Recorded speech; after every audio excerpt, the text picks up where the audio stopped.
কি? বাহিরে কে এসেছে?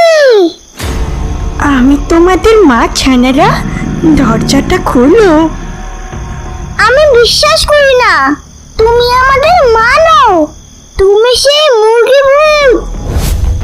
না ছানারা, আমি তোমাদের মা। আমাকে মশা কামড়াচ্ছে তো, দরজাটা খোলো।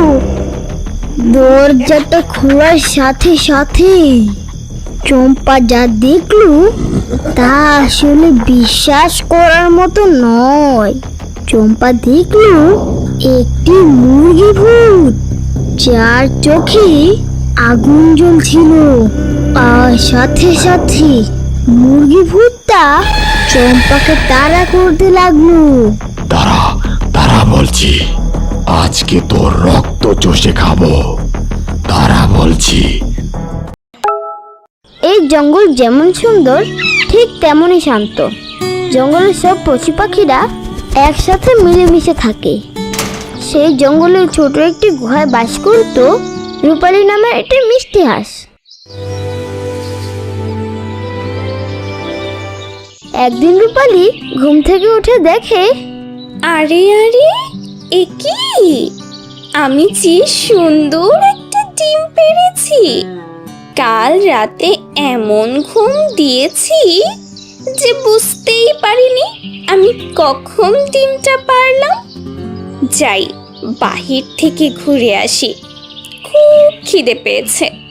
কিন্তু এই ডিমটা কোথায় লুকাবো? কেউ যদি নিয়ে যায়? না না না, এই ডিম রেখে যাওয়া যাবে না। তাহলে এখন কি করব? পেয়েছি। আমি বরং কিছু একটা দিয়ে ডিমটা ঢেকে রাখি, তাহলে কেউ আর দেখতে পাবে না। এই কথা বলে রূপালী গাছের কিছু লতা পাতা এনে ডিমটাকে ঢেকে দিল। তারপর সে সেখান থেকে চলে গেল খাবারের খোঁজে। এইদিকে বনের রাজা সিংহ মহারাজ সব পশু পাখিদের ডেকে বলল, শোনো সবাই, আজকে তোমাদের সবাইকে একসাথে ডেকেছি এই জন্য যে কিছুদিন পর আমাদের বার্ষিক ভোজন দিবস। তাই আমাদের সবাইকে আগে থেকেই প্রস্তুতি নিতে হবে, যাতে আমরা সবাই মিলেমিশে সুন্দরভাবে ভোজন করতে পারি। মহারাজ, আপনি কোনো চিন্তা করবেন না, আমরা সবকিছু খুব ভালোভাবেই খেয়াল রাখবো। হ্যাঁ হ্যাঁ মহারাজ, আপনি কোনো চিন্তা করবেন না। আচ্ছা ঠিক আছে, এখন তাহলে তোমরা যাও, আমি একটু বিশ্রাম করব। তারপর সব পশু পাখি সেখান থেকে চলে যায়। আর এদিকে রূপালী জঙ্গলে ঘোরাঘুরি করে খাবার খেতে খেতে সন্ধ্যা হয়ে যায়। আরে, খাবার খেতে খেতে আমি তো খেয়ালই করিনি কখন সন্ধ্যা হয়ে গেল। না, আর দেরি করলে তো হবে না, আমাকে তাড়াতাড়ি গুহায় ফিরতে হবে। তারপর রূপালী তার গুহায় ফিরে এলো এবং বলতে লাগলো, আরে, আমি তো ভুলেই গেছিলাম আমার এই সুন্দর মিষ্টি ডিমটার কথা। না, আজ বেশ ঘোরাঘুরি করেছি, এখন একটু ঘুমিয়ে নেই।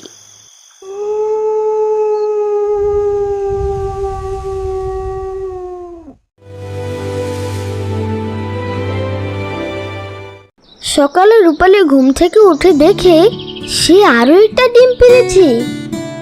এমা, আরো একটা ডিম! এটাও তো দেখি খুব সুন্দর। আর কিছুদিন পর যখন এই ডিম থেকে ছানা বের হবে, সেই ছানাগুলো খুব সুন্দর আর মিষ্টি হবে। আমি আমার মিষ্টি ছানাদের নাম রাখবো চম্পা আর চুটকি। তারপর রূপালী ডিমগুলো ঢেকে চলে যায় খাবারের খোঁজে। এভাবে কেটে যায় বেশ কিছুদিন। ততদিনে রূপালীর ডিম থেকে ছানাও বের হয়ে গিয়েছে। আমার ছোট্ট ছানারা, এই গুহাতেই তোমরা থাকো। এখান থেকে কোথাও যাবে না কিন্তু। আমি তোমাদের জন্য খাবার নিয়ে আসবো। ঠিক আছে মা, আমরা এখানেই থাকবো, এখান থেকে কোথাও যাব না। ঠিক আছে সোনারা, আমি তাহলে এখন যাই। তারপর রূপালী খাবারের খোঁজে বেরিয়ে যায়। আর এদিকে দেখা যায় জঙ্গলে ভয়ঙ্কর ছাগল ভূতের আগমন ঘটেছে। ছাগল ভূত ভয়ঙ্কর আওয়াজ করে জঙ্গলে ঘুরে বেড়াতে লাগলো। সুন্দর আর নিস্তব্ধ জঙ্গলটা যেন হঠাৎ খুব ভয়ঙ্কর হয়ে যায়।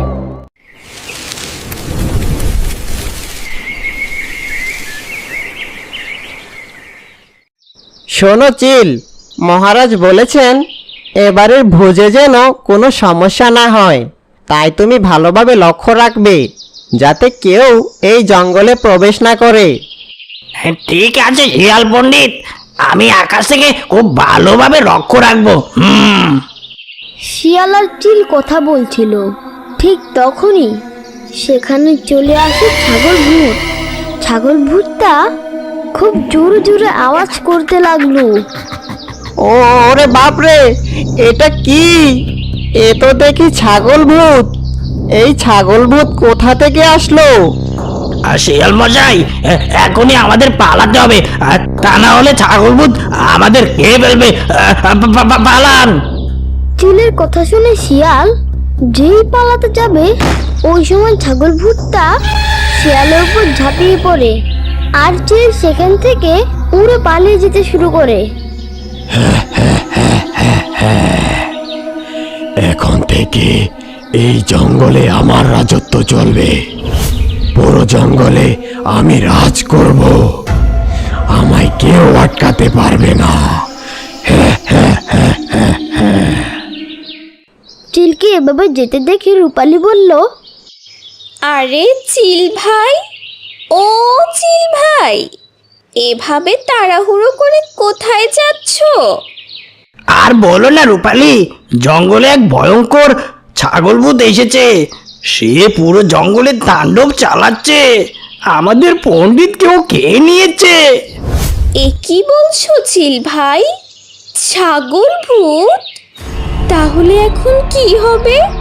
আমরা এই জঙ্গলে কিভাবে থাকবো? জানি না রূপালী, আমি এখন যাই, সিংহ মহারাজকে খবরটা দিতে হবে। তারপর চিল সিংহকে খবর দিতে চলে গেল। আর রূপালী তার গুহায় ফিরে আসে এবং তার ছানাদের বলতে থাকে, শুনো ছানারা, শুনেছি জঙ্গলে এক ভয়ঙ্কর ছাগল ভূত এসেছে। সে পুরো জঙ্গলের সব পশু পাখি ধরে ধরে খেয়ে নিচ্ছে। কি বলো মা, ছাগল ভূত? হ্যাঁ মা, ছাগল ভূত। সে খুব ভয়ঙ্কর, যাকে সামনে পায় তাকেই খেয়ে নেয়। আচ্ছা এখন ঘুমা, কাল আবার সকাল সকাল খাবার আনতে যেতে হবে কিন্তু।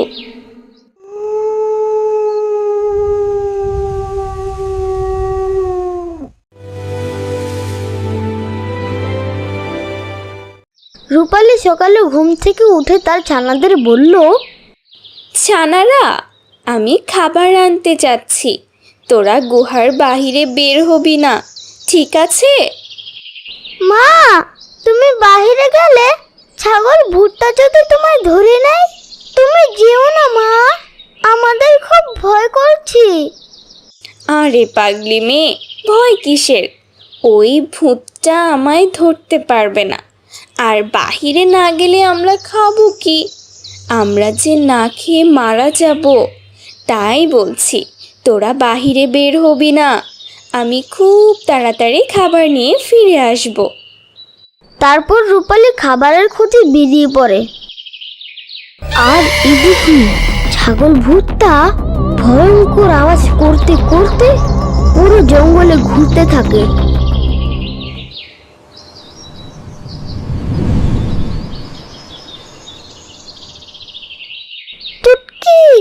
প্রায় বিকেল হয়ে গেল, মা তো এখনো আসছে না।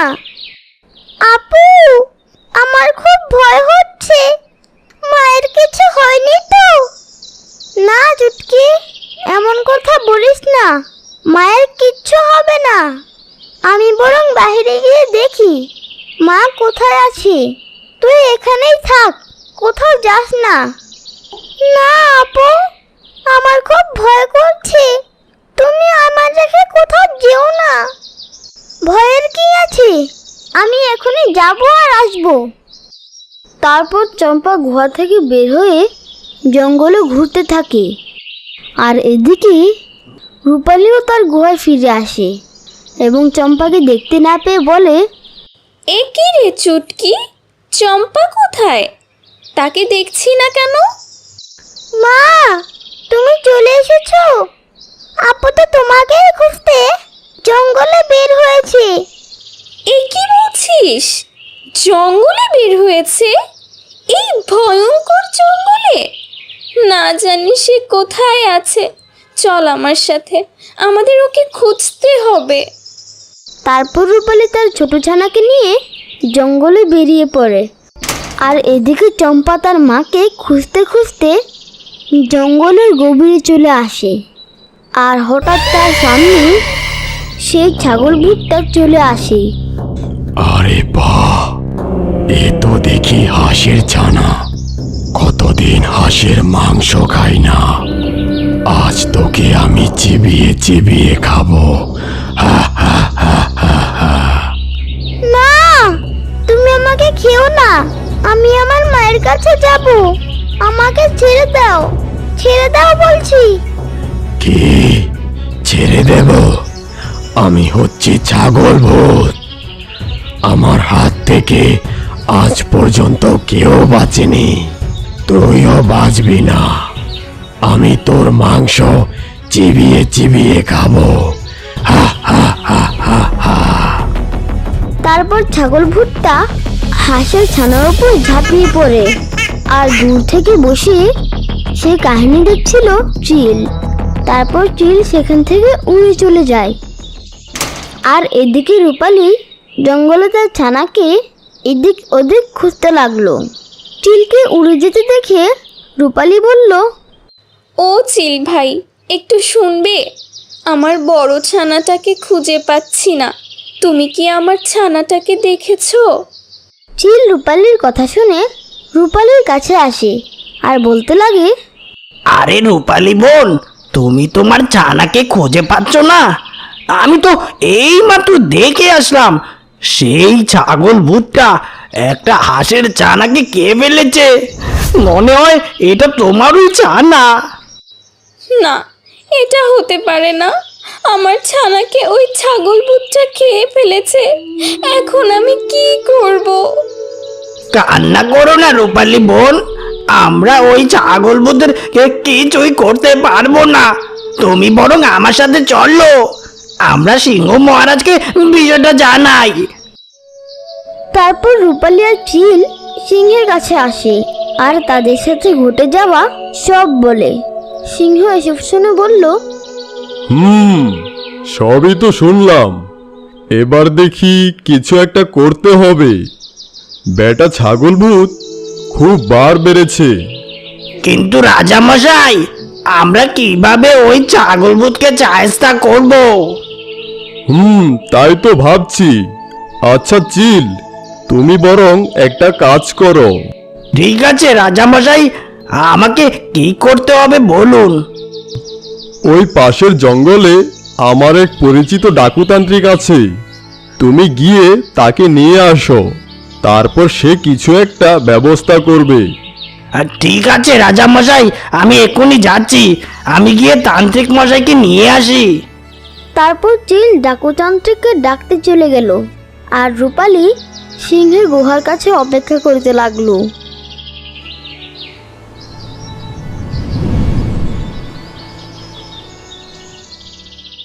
বেশ কয়েক ঘন্টা অপেক্ষা করার পর চিল ডাকুতান্ত্রিককে সাথে করে নিয়ে জঙ্গলে ফিরে এলো। ডাকুতান্ত্রিককে দেখে সিংহ বলল, ডাকুতান্ত্রিক, আপনি এসেছেন? আমাদের বাঁচান তান্ত্রিক মশাই, আমাদের বাঁচান। মহারাজ, আপনাকে কিছু বলতে হবে না। আমি আসার সময় চিলের কাছে সব শুনেছি। ওই শয়তান ছাগল ভূতকে সায়স্তা করতে হলে আমাদের একটা কাজ করতে হবে। কি কাজ তান্ত্রিক মশাই, আপনি বলুন আমাদের। সিংহের কথা শুনে ডাকুতান্ত্রিক একটা পাত্র বের করলো আর বলল, এই নিন মহারাজ, এটা হচ্ছে মন্ত্রপুত জল। এই জল ছাগল ভূতের গায়ে ছিটিয়ে দিলে সাথে সাথে সে পুরো ছাই হয়ে যাবে। কিন্তু তান্ত্রিক মশাই, আমরা এই জল তার গায়ে ছিটাবো কিভাবে? তার জন্য আমাদের একটা ফাঁদ পাততে হবে। শোনো আমার কথা।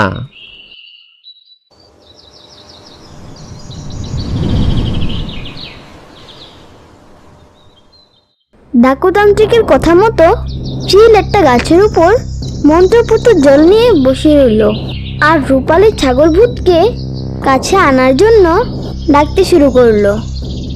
শয়তান ছাগল ভূত, তুই আমার ছোট ছানাকে খেয়ে ফেলেছিস। আজ আমি তোকে শেষ করে ফেলবো। সাহস থাকলে সামনে আয় শয়তান। রূপালীর এমন কথা শুনে ছাগল ভূত সেখানে চলে আসে আর বলতে থাকে, কে রে? কার এত বড় সাহস আমায় ডাকছিস? তোর কি প্রাণের ভয় নেই? না শয়তান, আমি তোকে ভয় পাই না। তুই আমার ছানাকে খেয়েছিস, আজ আমি তোকে শেষ করে ফেলবো। কি, তুই আমায় শেষ করবি? এই পুচকে হাঁস বলে কি রে? আজ আমি তোকে তোর ছানার মতোই চেবিয়ে চেবিয়ে খাবো।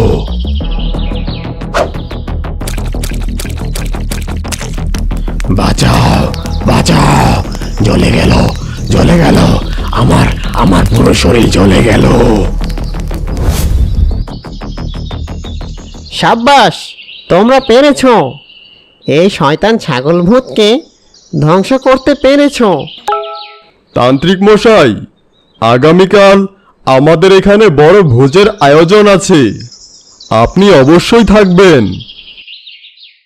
হয়তো আপনি জানেন না, আপনি যদি আমাদের হাসির চ্যানেলটি সাবস্ক্রাইব করে আপনার নাম কমেন্টে লিখেন, তাহলে আপনার নাম আমাদের কার্টুন ভিডিওতে দেখানো হয়।